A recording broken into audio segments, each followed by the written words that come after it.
Hi అండి, good morning. నేనైతే beans curry చేసినాను టిఫిన్. దాంట్లోకి చపాతీ అండి. నేను ఎలా చేస్తానో చూపిస్తాను కదా. ఆయిల్ లేకుండానే దప్పి పెట్టుకున్నాను. ఇది బాగా పొంగాలంటే కొంచెం చిన్న ట్రిప్ అండి. చూడండి, ఇలా రౌండ్ చేసుకున్నాక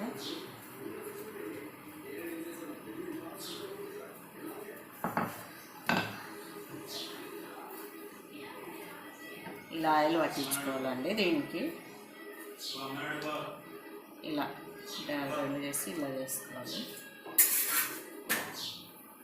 ఇలా ఇంతమైన మీ ఇష్టం అండి. ఇలా తీసుకుంటే మంచిగా వంగుతుందండి, బాగుంటుంది. ఇలా వంగుతుందండి చపాతి.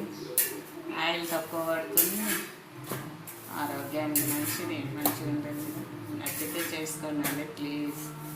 నచ్చకుండా